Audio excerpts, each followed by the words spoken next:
Alex Bowman is our guy, says Jeff Gordon. Kyle Larson says he'd have 50 Cup wins if we still raced the previous car generation, and my weekly power rankings are due.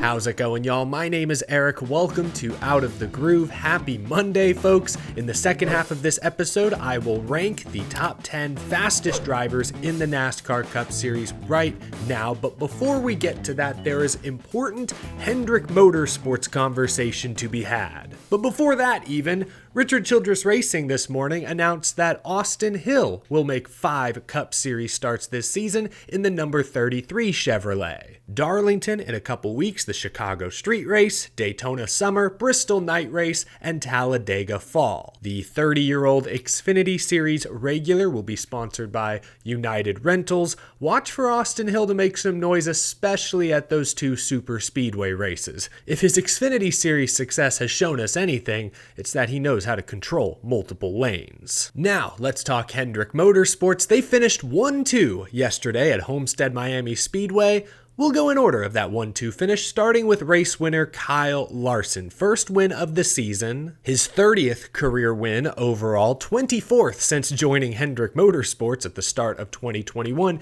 He was asked about his overall Cup Series success, especially since having to adjust to the next-gen car the past few years. Larson had kind of a funny comment. I think if we would still have the 2021 car, I'd have about 50 Cup wins right now, so I think switching to this car has limited us from winning. So, they're difficult cars to drive, though. You have to run really hard, and I think that probably benefits a guy like myself.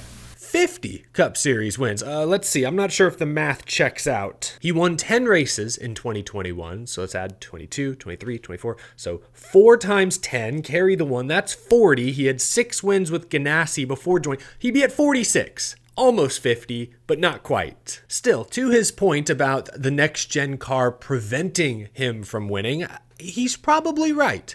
Look, Hendrick Motorsports has the most resources. They have the best engineers, the most data to parse through.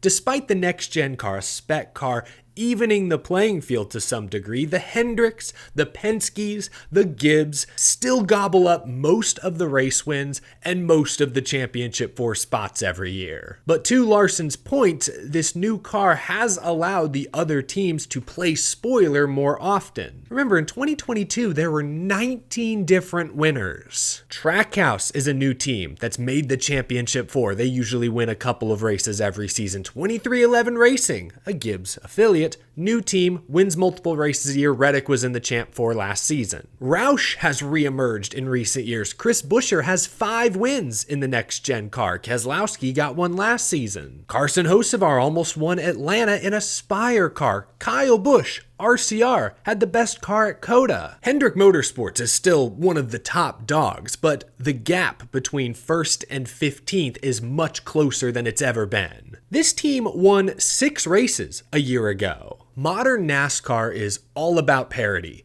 Once upon a time, Richard Petty won 27 races in a single season. That obviously would never happen today. Instead, between NASCAR fiddling with the playoff format during the Jimmy Johnson reign of terror to introducing a spec car off the heels of Harvick, Busch, Larson having dominant seasons, it feels like every change NASCAR makes is aimed at promoting parity, which puts NASCAR in a weird position because on one hand, they need modern superstars, certain drivers to separate themselves from the pack. But at the same time, they're terrified of one driver winning a dozen races or 5 straight championships once again. So they're in this weird spot. I guess that's why I give Kyle Larson a ton of credit for being as versatile as he is. I give the whole 5 team credit for adapting, executing. For this team to win 6 races a year ago in the face of all this parity, I get that they're Hendrick Motorsports. They're still one of the best teams in Cup. But Larson is exactly right. With the next-gen car, 15th place is a lot closer than they were in 2021, for example. So for Larson to still be as dominant at times as he is in this new car is impressive. That goes without saying. Real quick, I want to talk about his teammate Alex Bowman, who finished second yesterday at Homestead Miami Speedway. It was his first top 5 finish of the season, but his series-leading 5th top 10 of the season. Bowman is now 3rd in points. Sure, he tried to run the Larson line in the closing laps and couldn't, made a mistake, got beat. But hey, few can run the Kyle Larson line at Homestead Miami Speedway like Kyle Larson can. It's hard to beat the very best in the business at their own game. I don't hold that finish against Alex Bowman, frankly, and neither does Hendrick Motorsports Vice Chairman Jeff Gordon. Jeff Gordon iterated in his post-race press conference yesterday that Alex Bowman has the full confidence and full support of everyone at HMS. When a team has the confidence that the organization is behind their moves and supporting them, and the sponsors are there for them, it's hey, take all those things off to the side. Don't worry about that. Just go and make your race cars the best you can make them. Beyond that, right? Yeah, it's the noise that's been around some of the things there, and this is our guy, and we're happy to see them doing well. Alex Bowman's contract is believed to go through the 2026 season, so through the end of next year, and Ally's deal with Hendrick goes through 2028. But despite these facts, fans have continued to question Alex Bowman's job security. Jeff Gordon there seems to be trying to put most of that to rest. Look, I understand. I mean, if I was Alex Bowman, it would be hard not to look in the rearview mirror. This past weekend in the truck race, there were 3 trucks with Hendrick sponsorship all over the hood. Jeff Gordon called Corey Day up personally to offer him a Hendrick development deal. Raja Karuth has that Hendrick aura, still trying to find consistent results, but then you have Justin Haley, the folks at Spire, clearly some Hendrick connections there. So it's easy to feel insecure, especially when you look at your teammates. William Byron is younger, already been to back-to-back championship 4s, Daytona 500s. Kyle Larson is a champion, and as we just discussed, keeps on winning. Chase Elliott is a past champion, most popular driver. Alex Bowman, meanwhile, was the only Hendrick driver to not make the round of 8 last fall. So I get why people ask the questions, but that's why it was cool Jeff Gordon there seemed to strongly state that Alex Bowman is our guy. We believe in him. I've been on this all off season, but I truly think Alex Bowman is beginning to turn a corner. Look, his best years go back to like 2020, 2021, made a deep playoff run in the COVID year, won 4 races the next season. 2022, his playoff run was cut short by a concussion. 2023, though, he was leading the points more than a month into the season when he hurt his back in a sprint car crash, missed a few weeks, and didn't look the same the rest of the year. The end of last season, I know his playoff run got cut short, was the best version of Alex Bowman we had seen since that sprint car crash. He's got some experience now with Blake Harris, who was a highly touted crew chief candidate coming out of Front Row Motorsports. I've been on this all offseason, but Alex Bowman is an extremely consistent driver. At Homestead the other day, not one of his best tracks historically, he led laps and was in contention for the race win. That's progress, the kind of progress we haven't seen from Alex Bowman since that injury almost 2 years ago. Jeff Gordon is confident in Alex Bowman, and based on what I've seen the past 6 weeks, I'm confident that Alex Bowman is a legit regular season championship contender, and if they start leading laps, more top 5s, he could be a championship 4 contender. That'd be a version of Alex Bowman we haven't unlocked just yet. I know, a little heavy on the Hendrick talk today, but when you take up 4 of the top 6 points positions, that'll happen. But now let's broaden things a little bit. Every week, I have a different top 10. My weekly NASCAR Cup Series power rankings are here. Let's rock and roll.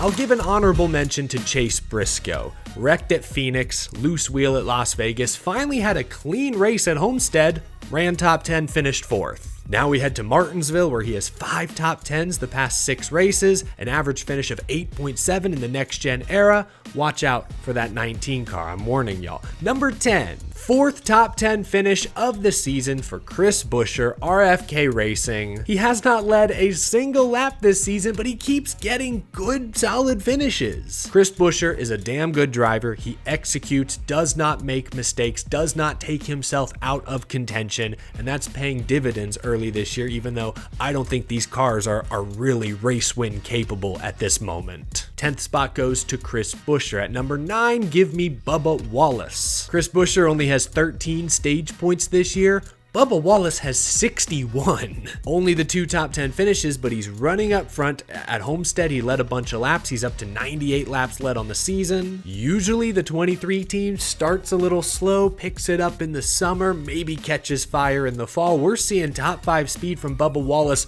off rip to begin the 2025 season. That's extremely encouraging. Bubba Wallace at 9. At number 8, I still have Chase Elliott. He's 6th in points, which is good. 0 DNFs, which is great, but he's not running up front. He's 25th in laps led so far this season. Yes, he looked great at Bowman Gray, won the Clash, so I'm cautiously optimistic we could see a huge run at Martinsville in a few days, another sort of short track, short flat oval. Hopefully Chase can show us some dominant speed this weekend, because outside of the Clash, and I guess Coda, we haven't seen that from this team. At number 7, after back-to-back top 5s, including a win at Las Vegas, Josh Berry fell back to earth a little bit. I mean, he still qualified 2nd this past weekend, front row starting spot. Led a couple laps, got some stage points. If not for that contact on pit road that gave the 5, 22, and 21 a bit of damage, maybe Josh Berry's a top 10, top 5 candidate once again. Instead, he had to settle for a top 20. We're headed to Martinsville. He's another short track guy who maybe could get back on track